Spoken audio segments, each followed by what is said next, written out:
Hi everyone, and welcome to today's episode of Explore, where we bring to you conversations from leaders shaping the future of business, leadership, and strategy. I'm your host Aditi, and today I'm thrilled to be joined by somebody who embodies this intersection, Soumala Sarkar, Global Growth and Strategy Lead for Accenture Technology. Soumala has over 2 decades of experience spanning continents and industries, from engineering to consulting to global leadership. She's part of Accenture's Global Leadership Council, drives large strategic initiatives across Accenture's technology business, and champions health and wellness across Accenture India. Soumala, welcome. It's wonderful to have you here. So, I shall start off, and we'll start off with your story because it's truly global and inspiring. So, you've lived and worked across Asia, America, and Europe.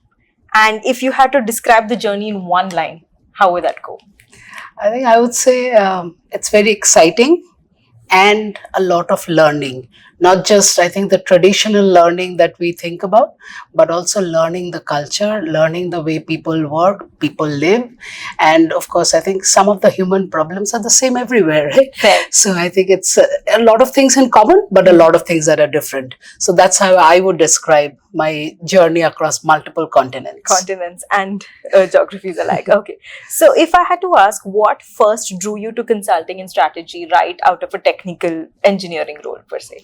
I think I always had that problem-solving mindset. Sure. And of course, I loved engineering and I loved numbers, I loved analytics, etc. But at some point, I realized that there's a lot of ambiguity in the world, right? And that ambiguity with the problems that everybody's facing, I think, became the problem solving is something that I started enjoying. Sure. And that's where I decided to shift to the dark side, as my engineering friends call it. Sure. Okay. Was there any a project or moment early on in your career consulting that made you realize, hey, this is what I want to do for the long run? There were Moment of sorts? There Okay. were multiple, but I think one of the things when you're very, very junior in the ladder and in the value chain, and you suddenly get exposed to very senior people, and they say, "Wow, that's something that I did not think about." So that was, I think, one of my client engagements in North America, where the VP of sales at a very large telecom company, she said that on my face, and of course, as I'm like, wow, did I really think about that? And it is creating such an impact. So that, I think, from then on, it almost set a benchmark for me. So I'm just actively trying to see what is that niche, what is that value that really moves the needle. Sure. I think I can resonate with you a couple of times. It might not be very seniors, but when my team lead itself says, hey, that's a great idea, truly it does make you feel rewarding in some sense, to say the least. Okay, I will move on to some of the consulting and strategy insights I can buy from you. So you hold one of the most exciting roles at Accenture Technology, it's a global growth and strategy leader. So for those listening, could you please paint a picture of what a typical day in your life would look like? So there is no typical day, Aditi. So I think if I say there was a typical day, I think as soon as I say that, I would not love that job. Sure. But jokes apart, I think a typical day is there are a couple of things that you do at work, right? There are certain things that are very long term. So you're thinking long term, and you're creating that vision, you're creating that strategy. That's always there's always a roadmap, right? And what happens is, you spend a lot of energy in that, but suddenly something changes in the market. Okay. One of your competitor comes up with a new offering, right? Yes. So then you have to stop everything that you're doing, and you say, well, it's not reaction, but you have to understand the world that we live in. The context is very important, and how you bring that context into your life, right? And you mentioned a global role. It is exciting, and I'm not going to give it up for anything. Sure. But sometimes, it's very challenging because, the global role means that it's from Japan to Australia to everything in Southeast Asia, Middle East, India, Europe, and then East Coast, West Coast of North America, right? It's a huge span. Of course, you learn a lot. There's a lot of stuff, of course, but you have to balance that with the pragmatism about that you cannot be awake for 24 hours a day, not right? Just geography, it's time zones. So I wish that I had more than 24 hours in my day. We all wish that on some level, don't we, ma'am? So moving on to the next question, Accenture operates at an incredibly high scale and complexity. So what kind of frameworks or like mental models, I would say, would or helps you on a day-to-day basis to clearly think through all these large scale problems?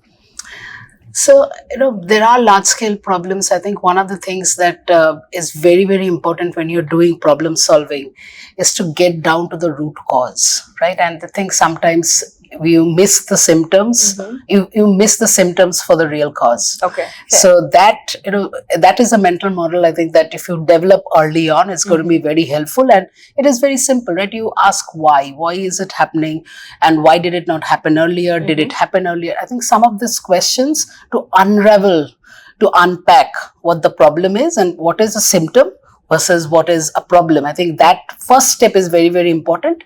And I think the other thing, in strategy, of course, I have also changed my own working definition of strategy over time. Strategy is all about prioritization and making decisions. And it is not one. Sometimes you think, oh, you've made one decision. It is actually a series of decisions. It is a series of concerted decisions. So if I make a decision that's very different from the next one that I'm making, that is not going to help the cause, right? So you make a series of decisions, and when you do that decision making, I think one of the things to keep in mind, and I've read it from Jeff Bezos, and I've tried to practice it, is that some decisions are irreversible. You make a choice, right? You came to XLRI. Now suddenly you cannot get up and leave and say, I'm done. I can't. I'm going to go back. But there are certain decisions that are smaller steps that you can reverse. You say, well, this is not working for me, so I'm going to try the next one. So I think that mental model of what is an irreversible change or a decision versus a reversible change. I think these two things are very, very important. Of course, as consultants, I carry a bag full of models and frameworks, but these are some things that just come very top of mind as soon as you ask, what are the things that apply to your professional life versus your life outside of your work. So these are models that I constantly practice. So I think I love the fact that you said it's a difference between a symptom and a problem, because very often we tend to overlook or either mistake one for the other. And I think this is something we're also sort of learning with all the case studies that we're doing. So that's a great thought that you bring in. And I think since you're from the same alma mater, which is Accenture, I have to ask, what's the one aspect of Accenture culture that you think truly sets the organization and the people of the organization apart? I think it's again perhaps about the people, right? That what sets Accenture apart, and I'm sure everybody would say that for their own firm, but that just because everybody is saying it, I don't think it's a miss here. But I really love the people that I work with. It's not just my supervisors, bosses, peers, but also my team and the teams that I interact with on a daily level. And there is so much to learn from everybody, right? It's not just learning from the books, learning from the professor, learning from your boss, but learning from your peers, learning from the teams, learning from you, right? Coming to the campus and seeing what you are experiencing. Because at some point, all of this you can link together when you're thinking about the symptom, when you're thinking about the problem, and when you're thinking about the solution. So at some point, everything is going to give. That's my philosophy in life, that, if you know and connect the dots, and that's, nothing is going to go waste. Okay, got it. Yeah, I love that. I think a lot of the people in the panels as well have spoken about connecting the dots. So I think that should be a critical takeaway for all of us here. And I think we'll now jump on to the well-being. And I know you do encourage, and you are you champion health and well-being. So I would want to ask, apart from your strategic role, right? You sponsor health and well-being at Accenture. Something that's very relevant in today's day and age. So what motivated you to take that up? What was the reason you went about it? So we, as you know, right, in India and abroad, we have a huge workforce, right? And we are all about people, and our people working for people on the client's organization, our people working with our ecosystem partners where there are people, right? So during the pandemic, I think one of the things that we really realized is that, before that, perhaps, we were of course, working with our colleagues, we had great Sure. relationship. But during the pandemic, we ended up spending a lot of time with each other virtually. But yes, we spoke. And when you do that, I think suddenly you realize that the person who you are speaking with every day, the person you're working with, you did not know a lot of things about them. And the second thing I realized is that all of us during the pandemic, we put up a brave face. For sometimes for our team, for our family, etc. I think they were struggling a lot, including me, but we were always trying to put a brave face so that we could show up For the others. to help the others. And then I suddenly struck me that, what are we doing to help those people who are taking care of others, right? Our teams are taking care of our clients, their needs, etc. Are we doing enough to take care of them? I think for me, that was a starting point. And then I realized within Accenture, we were already doing a lot. But as with a true consulting company, right, we were not telling people, right? So if you knew, you knew. But if you did not, only when you needed that particular help, you would reach out to somebody and say, oh, is there something that's available? Then we realized that, why are we not telling them enough? So that's where it started. And of course, I think, once you realize that and you have a problem, some of us cannot stop. So then you take it to the next level, and this role was open, and some of my peers felt that I would bring a lot of value, trying to at least bring some of this together and then create a roadmap, create some sort of a structure to make sure that people realize what is available. Because as I think I spoke on the panel as well, right? That gym membership, I can give to you a gym membership, Aditi, but after that, I have no control whether you will use it or not. Yes. Right? So I think, I have realized that, how much you can help. And then after that, it's up to you. But what we can do as leadership team, as teams, etc., is to motivate you. So you can learn from me, I can learn from you. But that motivation, that support system is something that we can help our employees with. And then sometimes I think the third thing that I would say is sometimes we make a lot of things very unsustainable, right? Okay, we have very high expectations, and sometimes it's not very sustainable. That we say, oh, I'm going to go for a run for 1 hour every day in the morning. It works for you, it might not work for me, right? So I think, in our own way, every individual has to take it upon themselves to pick from that set of things that you have to create what is important and what is sustainable for you. So health and well-being is not a one-day thing that you do a course and then you wash your hands and say, I'm done now, I'm very healthy, I'm mentally very fit. Now That's not what now I'm going to go conquer the world, because the world now has changed, right? Yes. So I think, that's the thing about balancing becomes very, very important. So to create that better balance, we're just trying to make sure that our people have all the necessary things in their toolkit to create that for themselves. Got it. Perfect. Awesome, ma'am. Awesome. I love that. And again, adding to that, how do you personally balance a high performance culture, ensuring that, you did mention how we have things where people do not lose their sense of well-being, but on a personal level, if I can ask, how do you go about it? So I think that not be a very good answer, but sometimes, as I said, I think balancing is very hard, right? So between your family, between the things that you're doing for work, between the things you're trying to do for your team, sometimes things go out of balance. But always taking a step back, even during a very hard work day where you have back-to-back meetings, because I'm in a global role, I do a lot of virtual meetings, etc. Just taking some time off and talking to somebody that you trust, somebody's opinion that you value, I think that can give you sometimes a lot of clarity and that sense of respite, right? Between two very stressful calls, if you talk to somebody that has nothing to do with it, right? Exactly. Like my 10-year-old nephew, he will give a completely different perspective. So that I think kind of helps me Relax keep that balance. Awesome. Okay.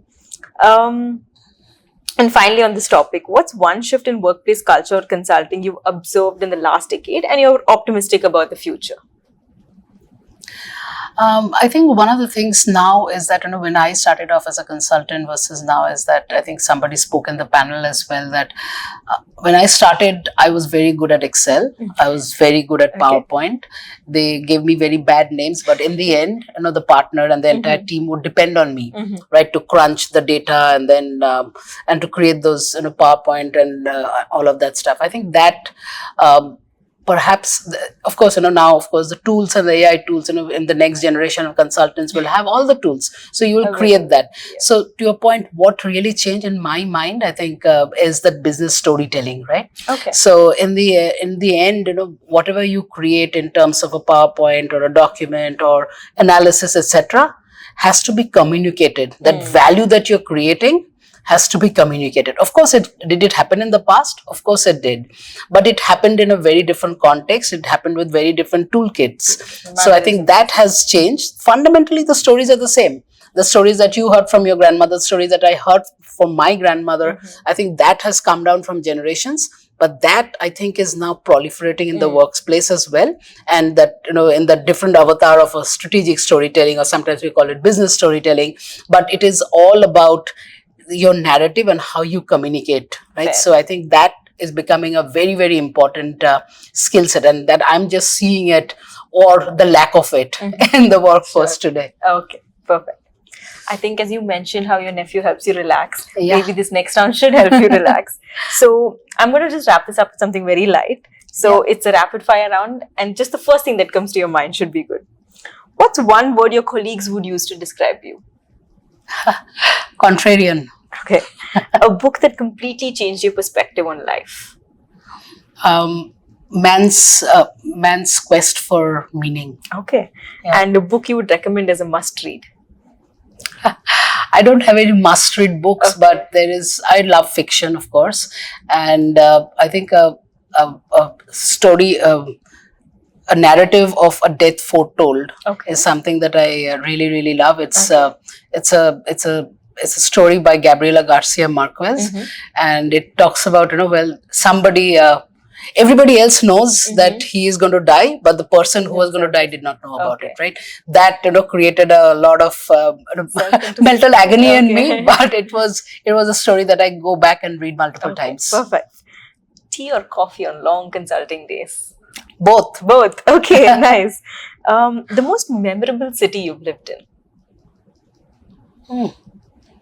Maybe Bergen in Norway. Okay. Very short stint, but very cold. Okay. And it was very beautiful, but it was light for almost 20 hours because I went there in the summer. Sure. Okay. The hardest consulting buzzword to actually live up to?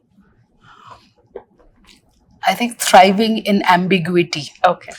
I think you might have heard it. I think that is something that I think all of us, when you're in it, you dread it, but then when you come out of it, it's like, wow, how did I manage to live in all these ambiguities and when no clear direction was available? Fair. One thing MBA life at Michigan taught you outside of the classroom? Outside of the classroom, I think one of the things that I learned in MBA, and I use it, I'm of course going to be, it's very funny, is that before that I was an engineer and I thought that there was only one right answer to every question. So MBA taught me that that phrase, it depends, and I use it all the time. Every classroom, every class. Everything depends. Yes, one, it depends. Okay. If you weren't into consulting or strategy, what would you be doing today? I'll be writing fiction. Okay, I love that. A fiction head myself here. Your go-to stress buster on a hectic day? My nephew. I love that. The stories that he says. One piece of advice you'd give your younger self? I think not to take life too seriously. Okay. And if you had to complete this sentence for us, good consulting is ultimately about? Listening to your clients. Okay. Simple one, but I think a very powerful one. Yeah. I think with that, we've come to the end of this podcast. It was extremely lovely and very insightful having this conversation with you, Soumala. And that's it. Thank you, Aditi. Thank you.